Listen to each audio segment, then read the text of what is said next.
morning, everyone. Thanks for joining our call to talk about the upcoming NA13 split and what actions you need to take to prepare for it. Before we get started, I wanted to make sure all of you have seen our safe harbor statement.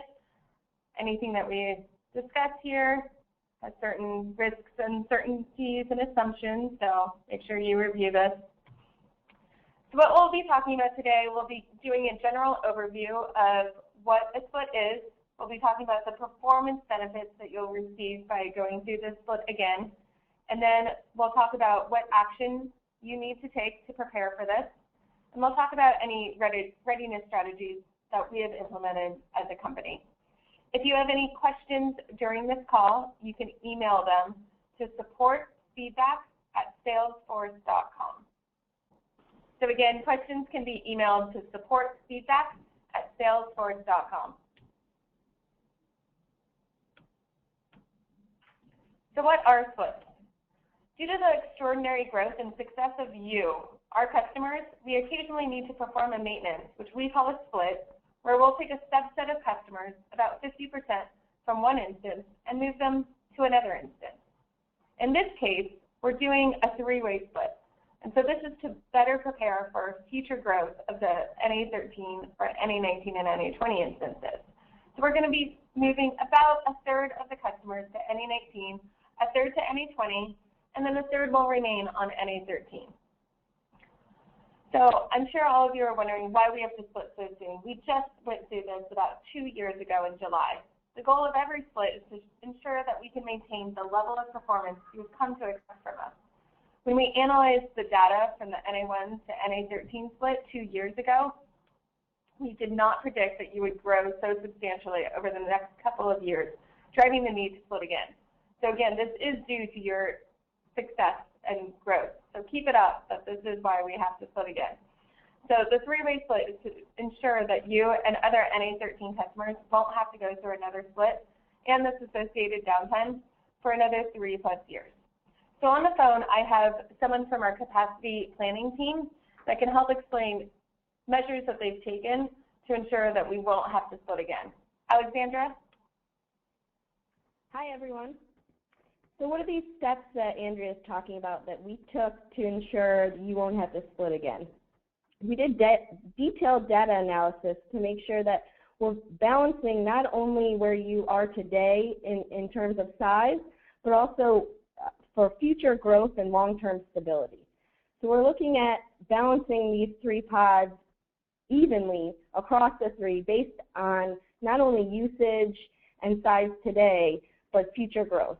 In addition, we're updating the hardware on a regular basis, maintaining the latest and greatest hardware across all three pods to make sure that we have the fastest response times and additional capacity for that growth. In the last year, we've done 2 upgrades and continue to monitor for hardware upgrades. We also looked at all key performance metrics for an even distribution, so across many different categories to make sure that these 3 pods are evenly distributed for the customers that are on them today. So what else are we looking at for customer-focused strategy this year? We're making some long-term strategy changes in order to provide additional customer success. One of these strategies is to reduce signups so that there's a proactive adjustment for that balance that we talked about earlier. This allows for more stable pods and for future growth. We're also tracking customers with high growth and heavy usage for patterns that we'll see down the line. Most of all, we're using data science to make data-driven decisions that minimize customer impact and maximize your experience. In the end, it's a customer-focused operation strategy. Thanks, Alexandra. Horace, do we have any questions yet around this? No, I have not seen any questions yet. Great. Thank you. Okay, so customer action required. What steps do you need to take to ensure that you're prepared for this upcoming split? So all all NA13 customers, including those that are remaining on the NA13 instance, will be impacted by the extended maintenance window.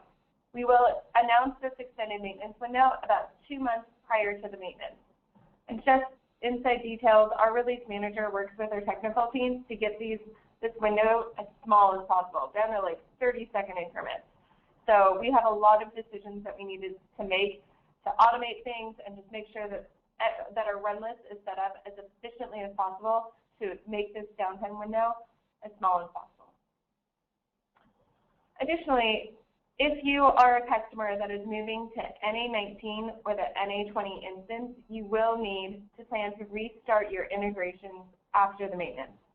This is specifically true for any Java integrations that you have.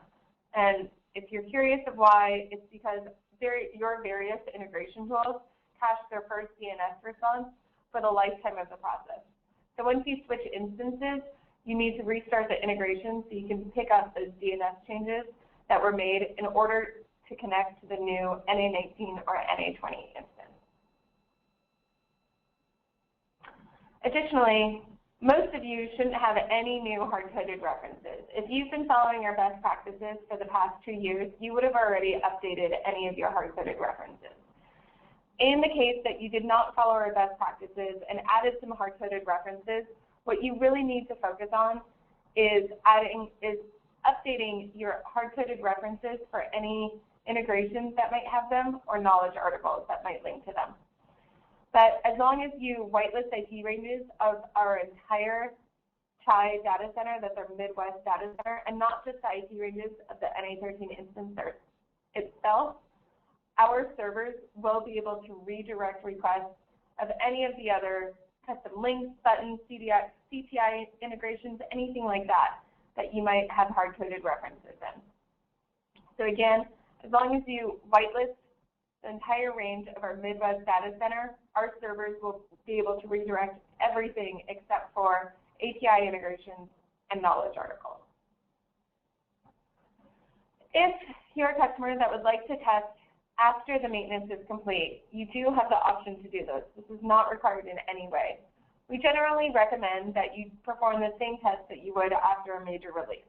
If you want a little more help in figuring out what you should be focusing on, we have created some pre-test and pre-split and post-split checklists that you can leverage. Both of these can be found in our How to Prepare for a Split knowledge article at the bottom of that article. So as a review, customer impact and action required: prepare for the extended maintenance window, identify hard-coded references to NA13 and make sure that you update those to login.salesforce.com. If you want, you can review our pre- and post-split checklist, and don't forget to restart any integrations after the split is complete. So our overall readiness strategy, we notified our account teams of the July 19th split date on December 10th. We sent our first communications out on December 16th. And of course, today we're holding the customer webinar. Around the April timeframe, we'll be adding this to the 3-month rolling release calendar that a few of you might have access to. We'll be sending the second customer communication in the April-May timeframe. By then, I'm hoping to have the extended maintenance window hours available to be able to communicate out to all of you. We'll be adding the extended maintenance window to Trust in June, sending out a 1-month customer communications to all NA13 customers in June, sending out alert force emails to Premier Success customers in June, and posting the maintenance progress on Trust in June. That should say just posting the general maintenance date in June. And then sending the 1-week customer communications to customers moving to NA19 and NA20, and those customers remaining on NA13 1 week prior to the maintenance on July 19th. If you want some additional resources to leverage to help you prepare, you can check out our knowledge article, How to Prepare for a Split, which has this pre- and post-split checklist I was mentioning, as well as that hard-coded references document that I had shown earlier above. We additionally have a best practices when referencing server endpoints document, which is general information on how to fix those hard-coded references. And then finding hard-coded references with the force.com IDE if you want to use that